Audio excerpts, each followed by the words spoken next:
Hello guys, so today I will be reading the second chapter of Twilight, so let's start right away.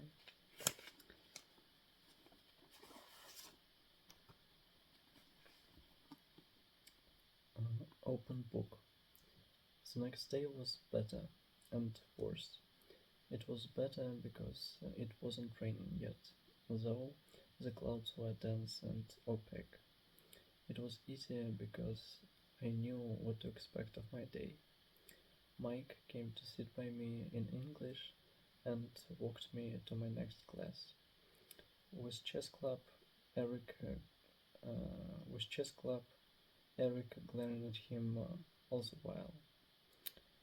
That was flattering. People didn't look at me quite as much as they had yesterday. I sat with a big group at lunch that included Mike, Eric, Jessica, and several other people whose faces I now remembered. I began to feel like I was treading water instead of drowning in it. It was worse because I was tired. I still couldn't sleep with the wind echoing around the house. It was worse. Uh, it was worse because Mr. Warner called on me in trick when my hand wasn't raised and I had the wrong uh, answer. It was miserable because I had to play volleyball, and the one time I didn't cringe out of the way of the ball, I hit my teammate in the head with it. And it was worse because Edward Cohen wasn't in school at all. All morning I was dreading lunch, fearing his bizarre glares. Part of me wanted to confront him and demand to know what his problem was. While I was lying sleepless in my bed, I even imagined what I would say, but I knew myself too well to think I would really have the guts to do it. I made the cowardly lion look like the Terminator, but when I walked into the cafeteria with Jessica, trying to keep my eyes from sweeping the place for him, and failing entirely, I saw that his four siblings of sorts were sitting together at the same table, and he was not with them. Mike intercepted us and steered us to his table. Jessica seemed elated by the attention, and her friends quickly joined us. But as I tried to listen to their easy chatter, I was terribly uncomfortable, waiting nervously for the moment he would arrive. I hoped that he would simply ignore me when he came and prove my suspicions false. He didn't come, and as time passed, I grew more and more tense. I walked to biology with more confidence when, by the end of lunch, he still hadn't showed. Mike, who was taking on the qualities of a golden retriever, walked faithfully by my side to class. I held my breath at the door, but Edward Cullen wasn't there either. Um, I exhaled and went to my seat. Mike followed, talking about an upcoming trip to the beach. He lingered by my desk till the bell rang. Then he smiled at me wishfully and went to sit by a girl with braces and a bad perm. It looked like I was going to have to do something about Mike, and it wouldn't be easy. In a town like this, where everyone lived on top of everyone else, diplomacy was essential. I had never been enormously tactful. I had no practice dealing with overly friendly boys. I was relieved that I had the desk to myself, that Edward was absent. I told myself that repeatedly, but I couldn't get rid of the nagging suspicion that I was the reason he wasn't there. It was ridiculous and egotistical to think that I could affect anyone that strongly. It was impossible, and yet I couldn't stop worrying that it was true. When the school day was finally done and the blush was fading out of my cheeks from the volleyball incident, I changed quickly back into my jeans and navy blue sweater. I hurried from the girls' locker room, pleased to find that I had successfully evaded my retriever friend for the moment.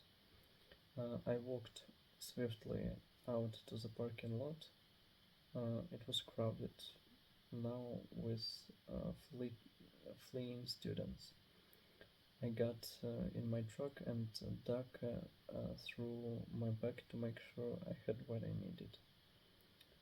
Last night, I had discovered that Charlie couldn't cook much besides fried eggs and bacon, so I requested that I be assisted kitchen detail for the duration of my stay. He was willing enough to hand over the keys to the banquet hall. I also found out that he had no food in the house, so so I had my shopping list and the cash from the jar in the cupboard labeled food money, and I was on my way to the thrift way. I gunned my deafening engine to life, ignoring the heads that turned in my direction, and backed carefully into place in the line of cars that were waiting to exit the parking lot. As I waited, trying to pretend that the ear-splitting rumble was coming from someone else's car, I saw the two cones and the hill twins getting into their car. It was a shiny new Volvo. Of course, I hadn't noticed their clothes before. I had been too mesmerized by their faces.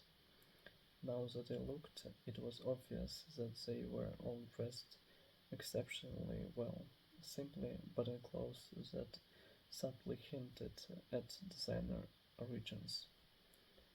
With their remarkable good looks, the style with which they carried themselves, they could have worn dish rags and pulled it off. It seemed excessive for them to have both looks and money, but as far as I could tell, life worked that way most of the time. It didn't look as if it brought them any acceptance here. No, I didn't fully believe that.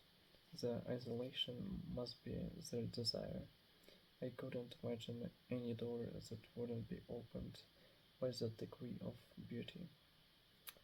Uh, they looked at my noisy truck as I passed them, just like everyone else.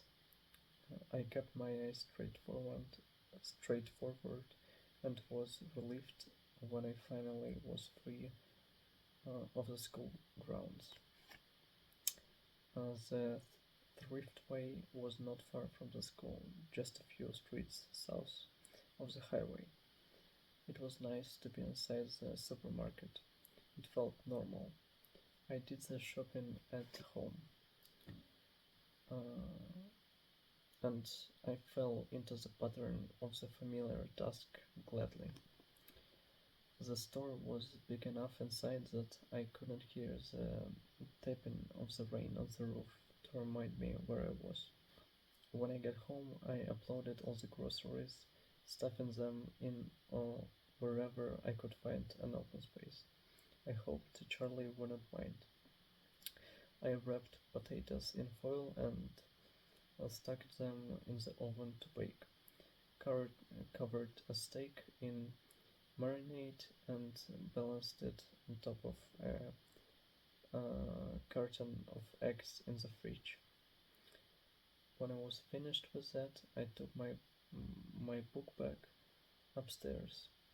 Before starting my homework, I changed into a pair of dry sweats, pulled my damp hair up into a ponytail, and checked my email for the first time.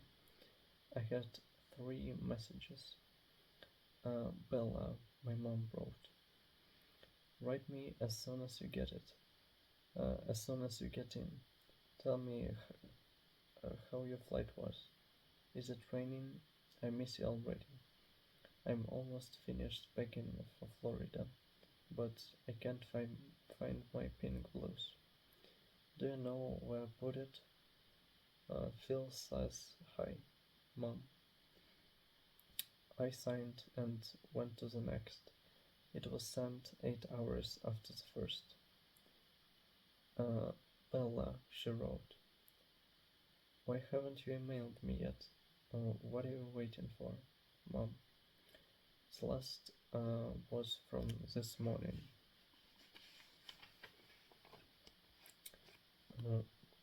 Isabella, if I haven't heard from you by 5:30 p.m. today, I'm calling Charlie. I checked the clock. I still had an hour, but my mom was well known for jumping the gun. Mom, calm down.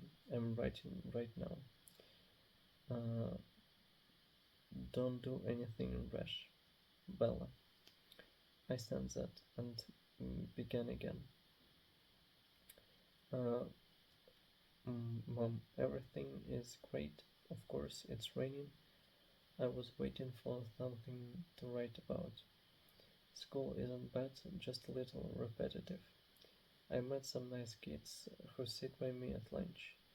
Your blues is at the dry cleaners. You were supposed to pick it up Friday. Charlie bought me a truck. Can you believe it? I love it. It's old, but really sturdy, which is good. For me, which is good. For me. I miss you too. I will write again soon, but I'm not going to check my email every 5 minutes. Relax, breathe. I love you, Bella. I had decided to read Wuthering Heights, the novel we were currently studying in English, yet again for the fun of it. And that's what I was doing when Charlie came home. I had lost track of the time, and I hurried downstairs to take the potatoes out and the steak in put the steak in to broil. Bella, my father called out when he heard me on the stairs. Who else? I thought to myself. Hey Dad, welcome home. Thanks. He hung up his gun belt and stepped out of his boots as I bustled about the kitchen. As far as I was aware, he had never shot the gun on the job, but he kept it ready. When I came here as a child, he would always remove the bullets as soon as he walked in the door. I guess he considered me old enough now not to shoot myself by accident, and not depressed enough to shoot myself on purpose. Um, What's for dinner? He asked wearily. My mother was an imaginative cook, and her experiments weren't always edible. I was surprised and sad that he seemed to remember that far back. Steak and potatoes, I answered, and he looked relieved. He seemed to feel awkward standing in the kitchen doing nothing. He lumbered into the living room to watch TV while I worked. We were both comfortable that way. I made a salad while the steaks cooked and set the table. I called him in uh, when dinner was ready, and he sniffed uh, appreciatively as he walked into the room.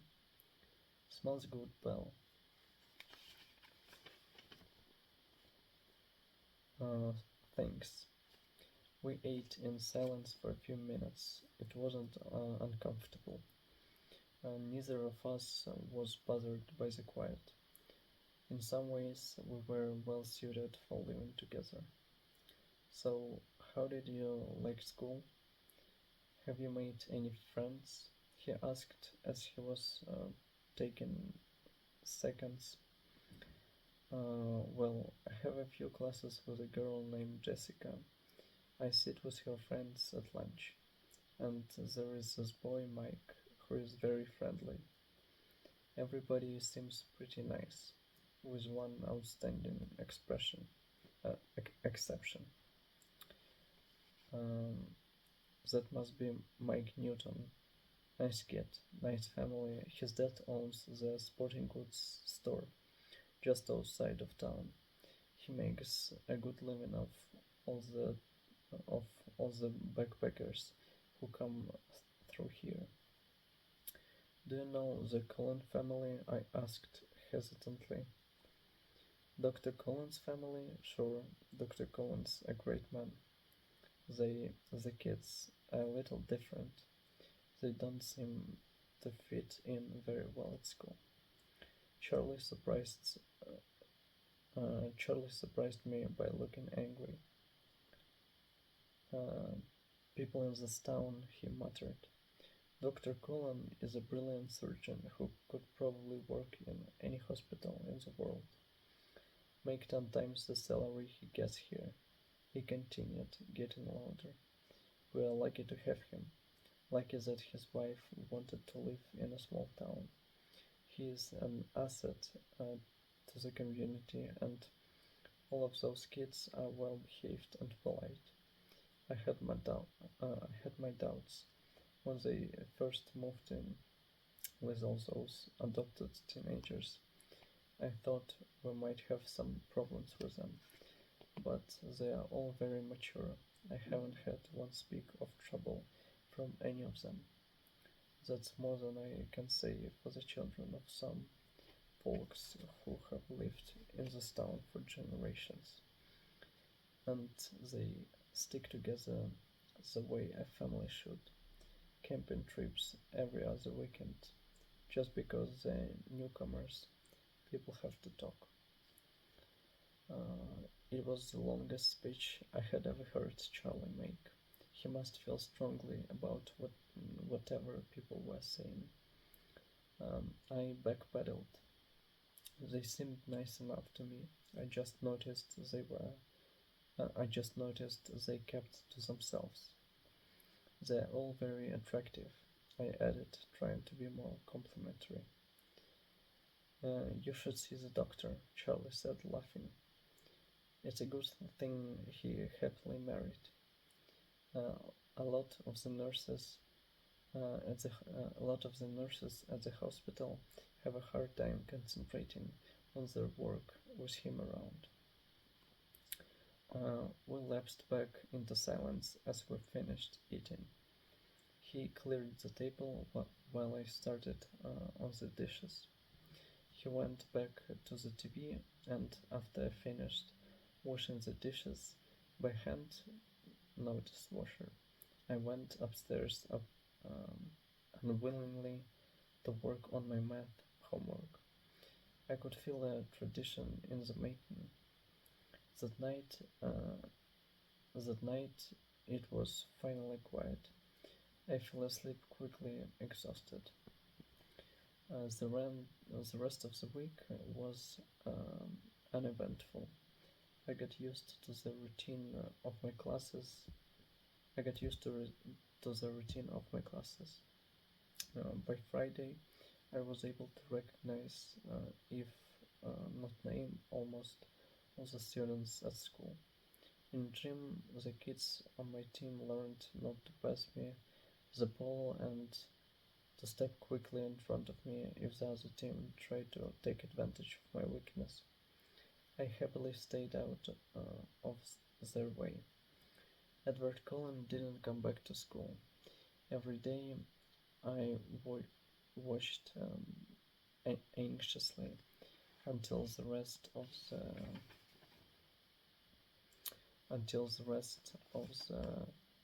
the Collins entered the cafeteria without him. Then I could relax and join. Then I could relax and join in the lunchtime conversation. Mostly, it centered around a trip to the La Pouche Ocean Park in the weeks that Mike was putting together. I was invited and I had agreed to go, more out of politeness than desire.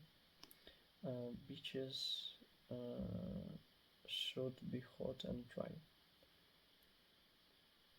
By Friday, I was perfectly comfortable entering my biology class, no longer worried that Edward would be there. For all I knew, he had dropped out of school. I tried not to think about him, but I couldn't uh, totally suppress the worry that I was responsible for his continued, continued absence, ridiculous as it seemed. My first weekend in Forks passed without incident. Charlie, uh, unused to spending time in the usually empty house, uh, worked most of the weekend. I cleared the house, got ahead on my homework, and wrote my mom more uh, bogusly cheerful email.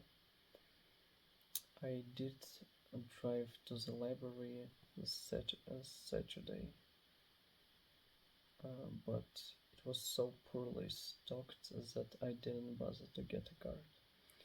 I would have to make a date to visit Olympia or Seattle soon and find a good bookstore. I wondered idly what kind of gas mileage the truck got, and shuddered at the thought. The rain stayed soft over the weekend, quiet, so I was able to sleep well.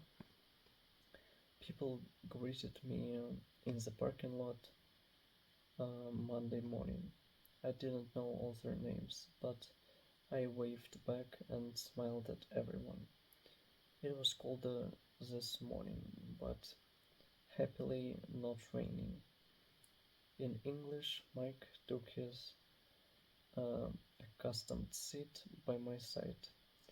We had a pub quiz on Wuthering, Wuthering Heights. Uh, it was straightforward, very easy. All in all, I was feeling a lot more comfortable than I had thought I would feel by this point. More comfortable than I had ever expected to feel here. When we walked out of class, the air was full of swirling beads of white. I could hear people shouting excitedly to each other. The, the wind beat at my cheeks, my nose. Uh, "Whoa," Mike said, "it's snowing." I looked at the little cotton fluffs that were building up along the sidewalk and swirling erratically past my face. Uh, Ew, snow. Um, there went my there went my good day. He looked surprised. Don't you like snow? Uh, no. That means it's too cold for. No, that means it's too cold for rain. Obviously. Besides, I thought it was supposed to come down in flakes, you know, uh, each one unique and all that. This just looked like the ends of Q-tips. Mm. Haven't you ever seen snowfall before? He asked incredulously. Sure, I have, I paused. On TV. Mike laughed, and then a big squishy ball of dripping snow smacked into the back of my head. We both turned to see where it came from. I had my suspicions about Eric, who was walking away, his back toward us, in the wrong direction for his next class. Mike apparently had the same notion. He bent over and began scraping together a pile of the white mush. I will see you at lunch, okay? I kept walking as I spoke. Once people start once people start throwing wet stuff, I go inside. He just nodded, his eyes on Eric's retreating figure. Throughout the morning, everyone chattered excitedly.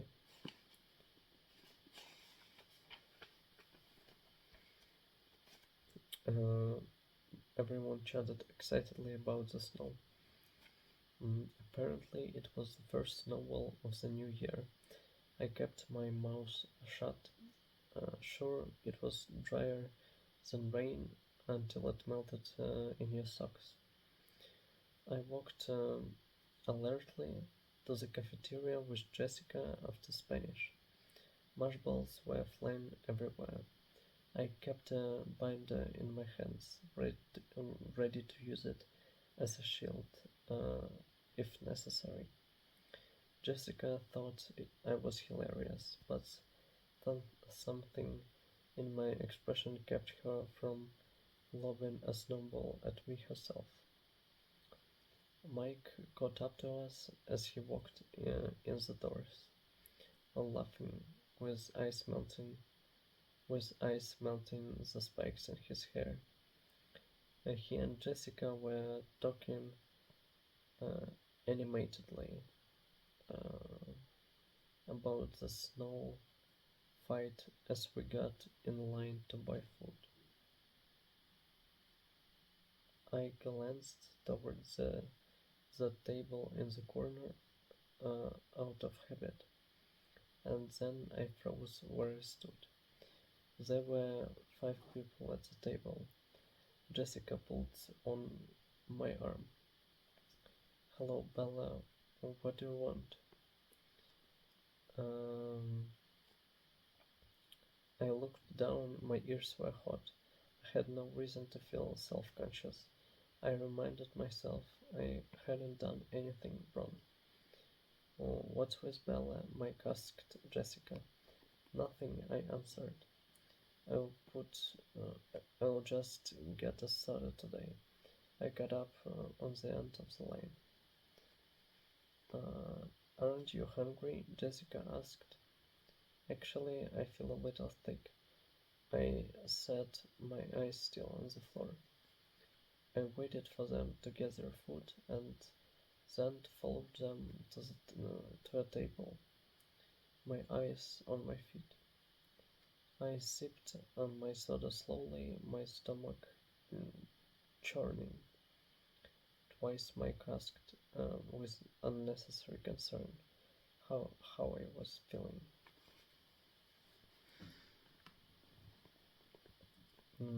I told him it was nothing, but I was wondering if I should play it up and escape to the nurse's office for the next hour. Ridiculous. I shouldn't have to run away. I decided to permit myself one glance at the Cohen family's table. If he was glaring at me, I would skip biology, like the coward I was. Uh, I kept my head down and glanced up under my lashes. None of them were looking this way. I lifted my head a little. They were, they were laughing. Edward, Jasper, and Emmett all had their hair entirely saturated with melting snow. Alice and Rosalie were leaning away as Emmett shook his dripping hair towards them. They were enjoying the snowy day, just like everyone else, only they looked more like a scene from a movie than the rest of us. But aside from the laughter and playfulness, there was something different, and I couldn't quite pinpoint what the difference was. I examined Edward the most carefully. His skin was less pale. Uh, flushed from the snow. Of, I decided flushed from the snow fight maybe.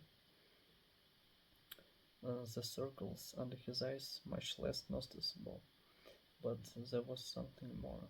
I pondered, staring, trying to isolate the change. Bella, what are you staring at? Jessica intruded, her eyes following my stare. At that precise moment, his eyes flashed over to meet mine. I dropped my head, letting my hair fall to conceal my face. I was sure, though, in the instant our eyes met, that he didn't look harsh or unfriendly, as he had the first time.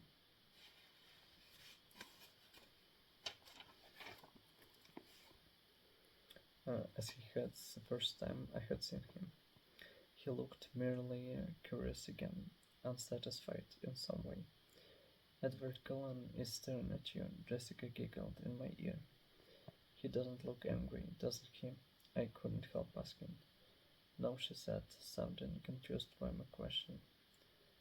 Should he be? I don't think he likes me, I confided. I still felt queasy. I still felt queasy. I put my head down on my arm. The Collins don't like anybody. Well, they don't notice anybody enough to like them. But he's still staring at you.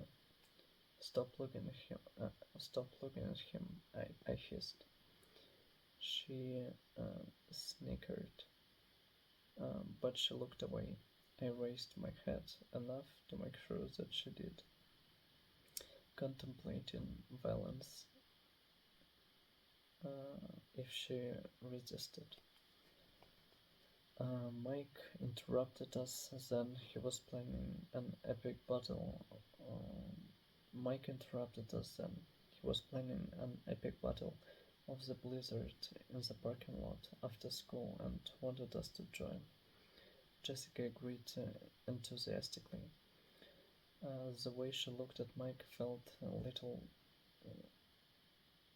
The way she looked at Mike left little doubt that she would be up for anything he suggested. I kept silent. I would have to hide in the gym until the parking lot cleared. For the rest of the lunch hour, I very carefully kept my eyes at my own table. I decided to honor the bargain I had made with myself. Since he didn't look angry, I would go to biology. My stomach did frighten a little. My stomach did frighten little flips at the thought of sitting next to him again. I didn't really want to walk to class with Mike as usual.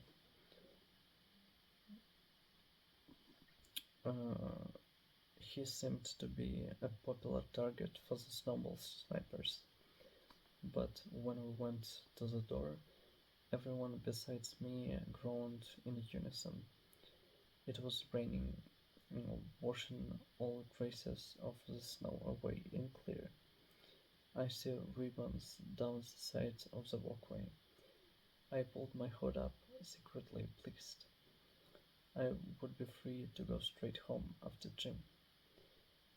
Mike kept up a string of complaints on the way to built-in 4. So that's the end, guys. That was the first part of the second chapter, and I will meet you all next week as then we will finish the second chapter. So I wish you all a happy night if you are going to sleep, and bye bye.